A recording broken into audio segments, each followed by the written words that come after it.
Welcome to In the Embrace, a podcast focused on discussing insights on disabilities. We have two goals. First, to build awareness of the lived experiences and realities of individuals with intellectual and developmental disabilities and their allies. And second, to offer life-affirming, practical approaches for some of the more common challenges they may face.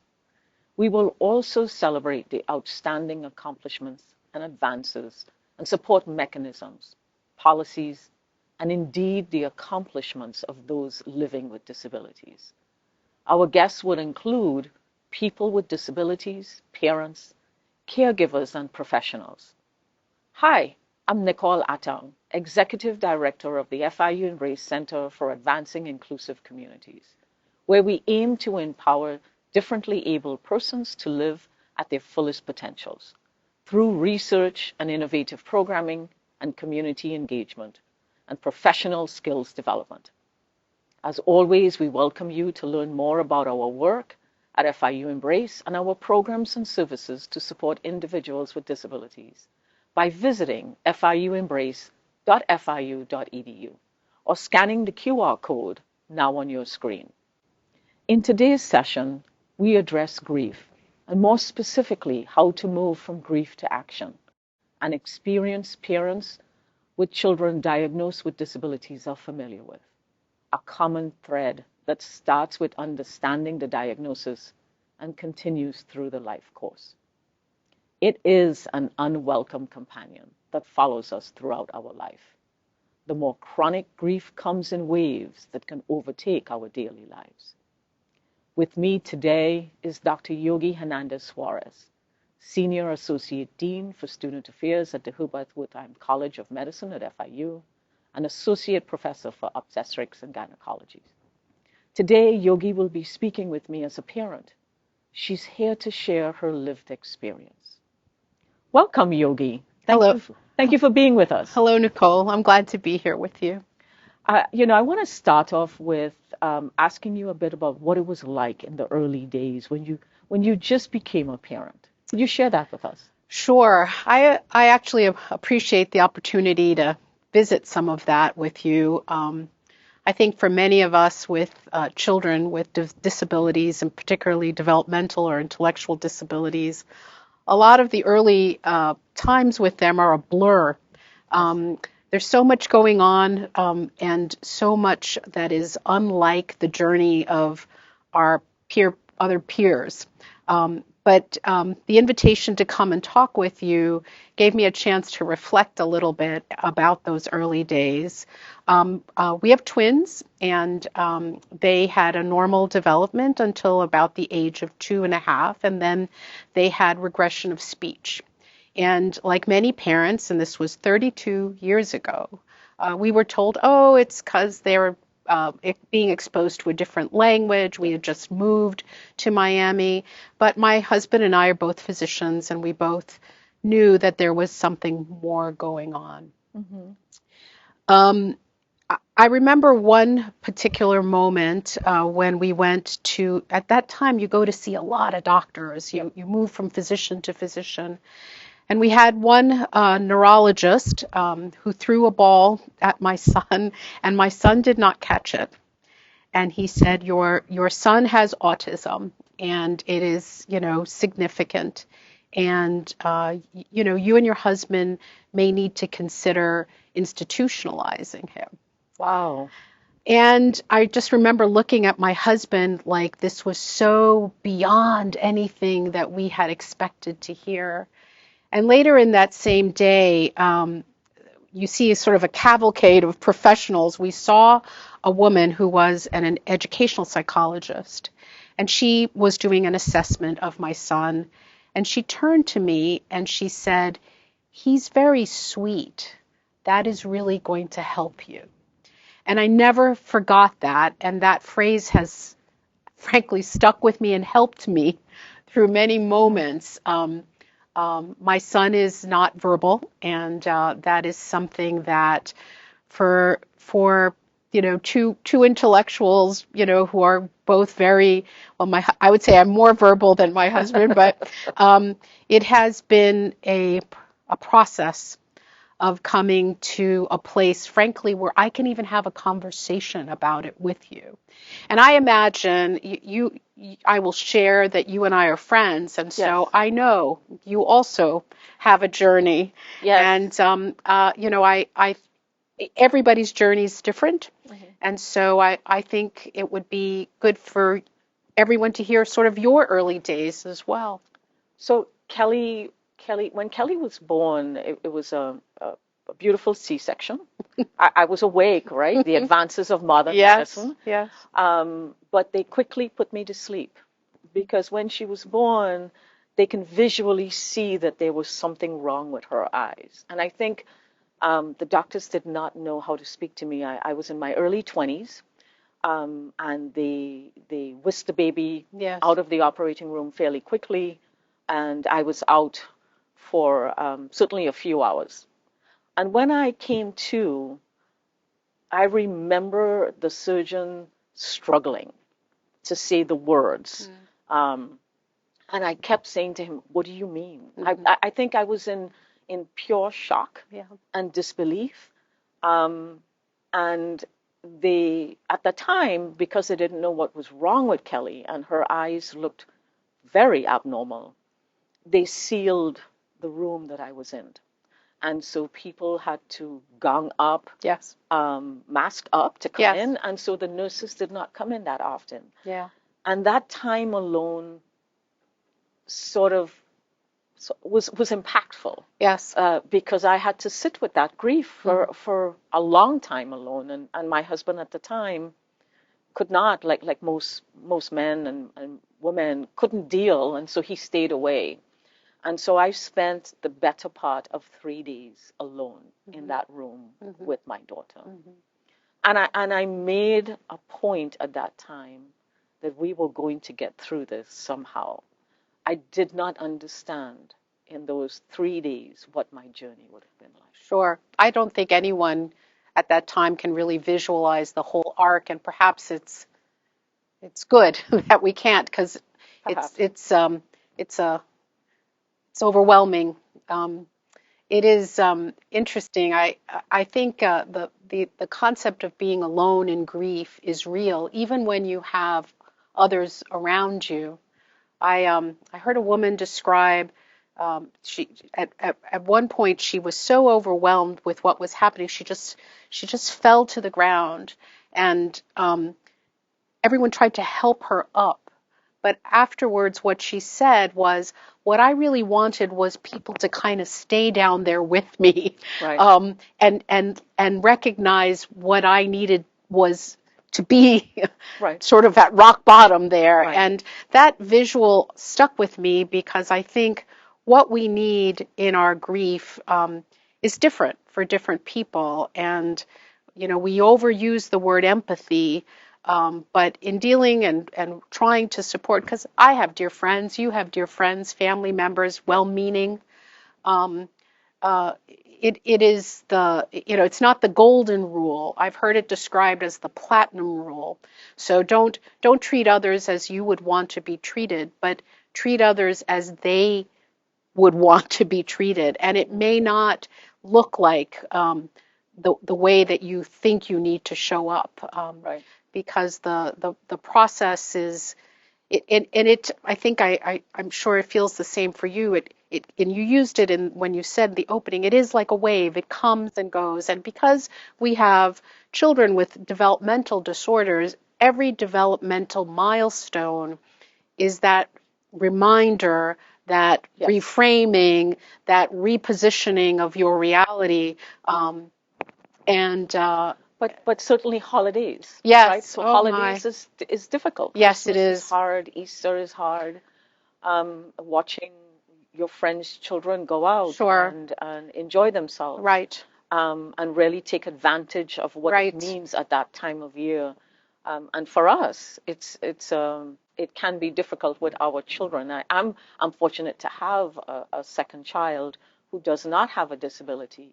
And for me, while there are times that I am grateful for Yes. her, it definitely shows the stark contrast Yes, the dichotomy. between the Yes. two lives. Yes. And it at one point I want to celebrate, but actually at the other point, deep inside, I am crying for Yeah. Kelly. Yeah. And I don't, and it's that mix of emotions in Yes. any given situation that is so difficult, pretty much throughout our lives, So right? I brought a poem. Sure, share it with us. There is a poem by a woman named Emily Pearl Kingsley, and some of our listeners may be familiar with it, but I think it frames our reality so well that it's worth a read. Sure, go ahead.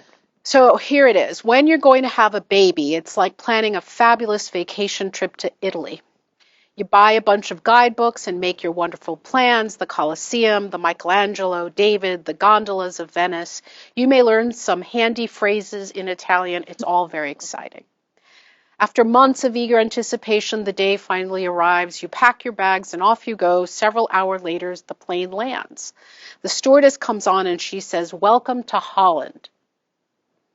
Holland, you say? What do you mean, Holland? I signed up for Italy. I'm supposed to be in Italy. All my life, I've dreamed of going to Italy.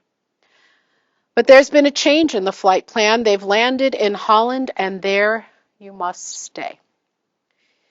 The important thing is that they haven't taken you to a horrible, disgusting, filthy place full of pestilence, famine, and disease. It's just a different place.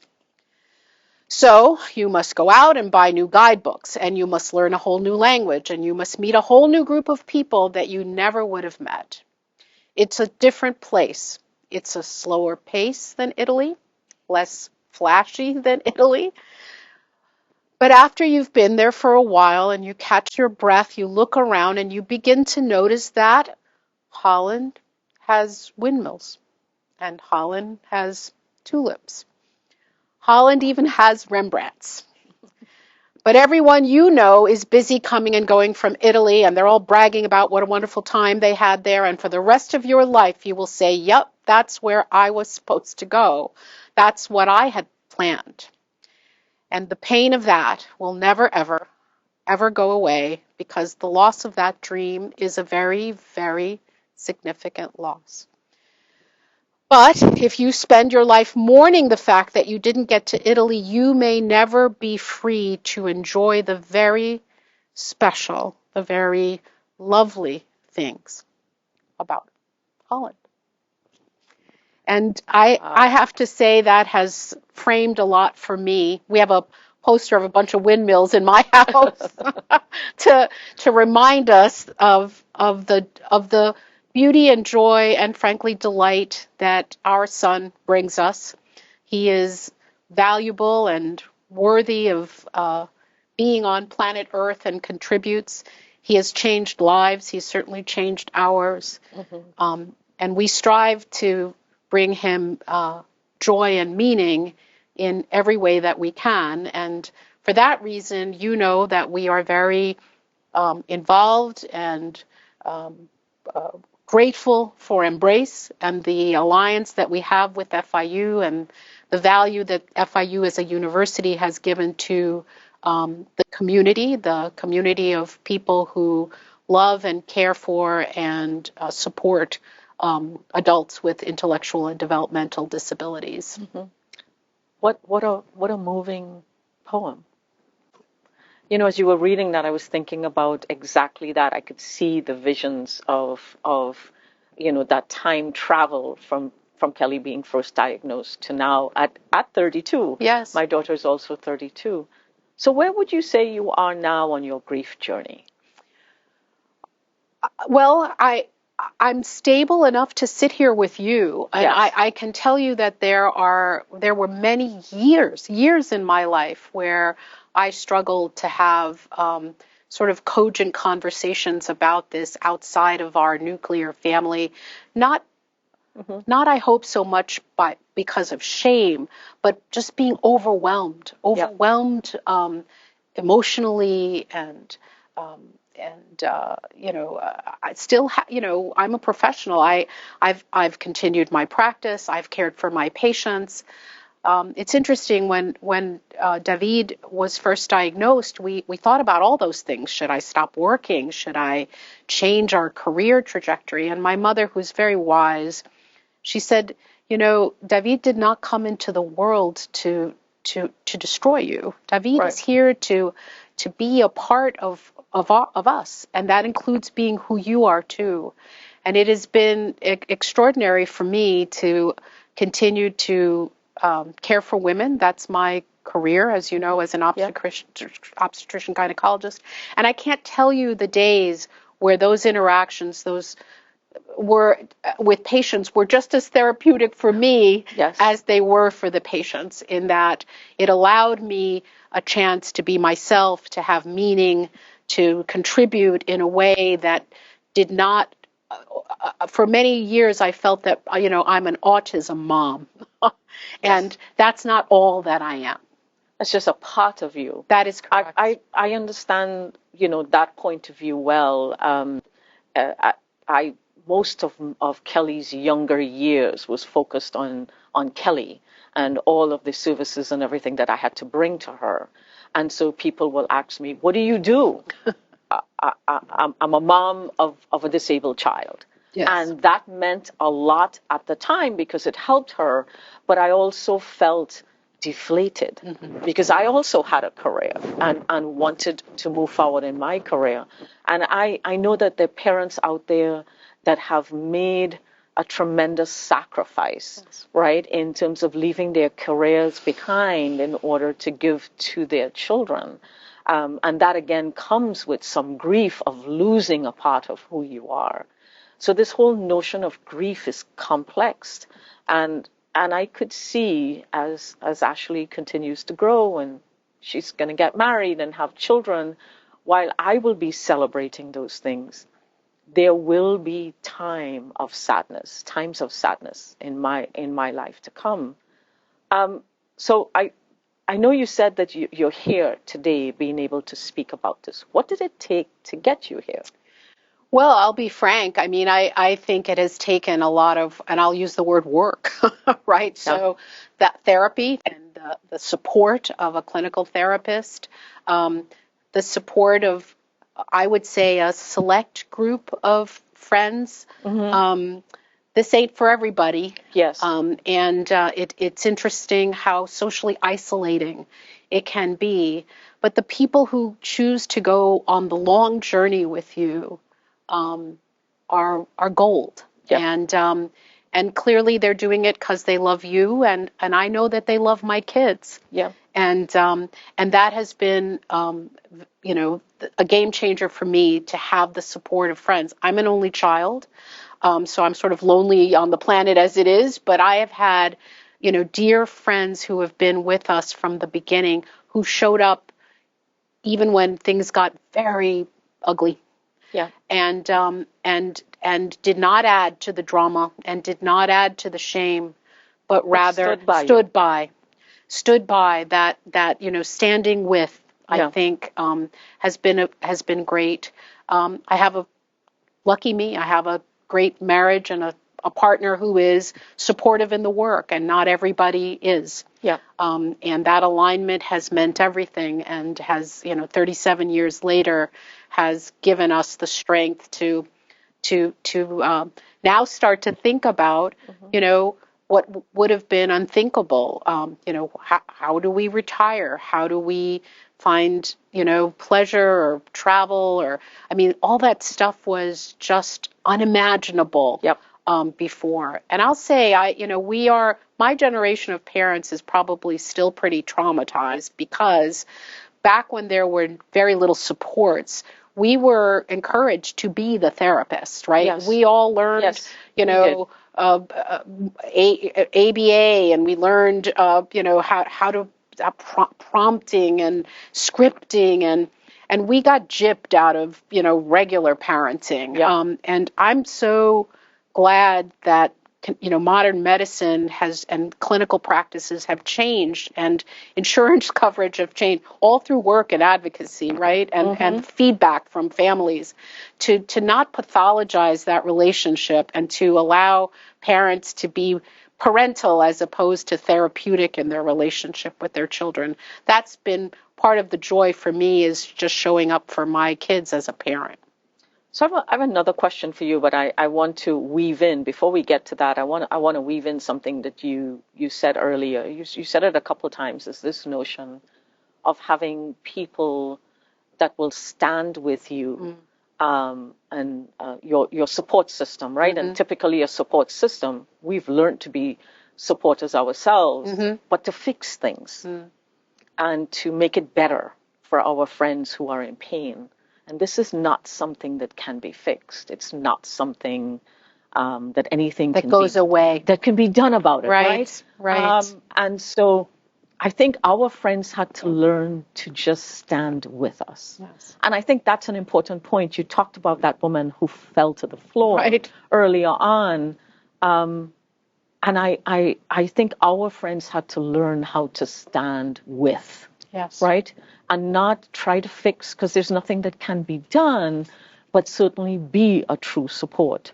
And so for the new parents, the parents, newly minted parents who are coming to the table sort of fresh with the diagnosis that their child or children have a disability, what would you say to them in this journey of grief? What advice would you give them, both for the newly minted parents and certainly for the ones that are moving on through their life course? It's hard to, I guess I don't want to offer advice so much because it sounds like a platitude almost, right? Like time helps. Yes, time helps. But I guess I would say, when you can, allow yourself to be helped and allow people to stand with you who want to stand with you. There's a lot of shame and I think disbelief at the beginning. Yes. As clinicians, both of us, my husband and I think we're in a unique position to understand, and I don't want to say accept, but understand and get to the acceptance of the diagnosis easier than for many parents. And I think the people who try to help you either get there too fast or slow it down, these are not helpful people. The people who, as you say again, and as I've said, sort of stand by and accept the speed of your journey. And that can just mean coming by and spending time in your home, perhaps when the disruption in your home or the oddities in your home would keep others away. Yes. Being able to have a cogent conversation about what's happening without having to sugarcoat it, without having to think about how that person will respond or how they will react. It meant so much to us to have friends who we just knew would just wanted to be there with us and we didn't have to sugarcoat anything. We could cry if we wanted to cry. We could laugh if we needed to laugh. And they never looked oddly at our children, never, disappeared from our lives. Now, many did. And so that's another conversation on grief, is letting go of the social expectations for yourself, not just your children. And maybe that's a conversation for another time. But I guess if I could offer anything is, let the real people come in and don't be ashamed, and let them stand with you. Try to take some of their energy. You will need it. I would always say I will also say to them, try to get out and enjoy Holland. A little bit. Yes. It's hard to find joy in everyday life. For us. I will say for me, sometimes it's very hard to find joy. But I would encourage people to go out and try to find a little bit of joy and acknowledge how difficult life is, right? I think having these kinds of conversations with friends will help you along that journey. I know that we were not lucky to be able to have these kinds of public conversations early on. Nor do I think we were ready for that. Yes. but certainly speak in the way that you're comfortable with, Yes. and be. So Yogi, thank you. Thank you for joining us on the first of many podcasts to come. Certainly honest and brutal conversations, I think, at times. And hopefully you'll join us again for another I would be so conversation. happy to. I'm very Thank grateful you. for the work that FIU is doing. Thank you. We in the community acknowledge and appreciate it. Now, thank you for joining us for In the Embrace. I'm happy that you could sit with us today on our first podcast, and I'm welcoming you back to join our conversations, to be a part of this community, and to speak with us. Until then, until the next podcast, thank you.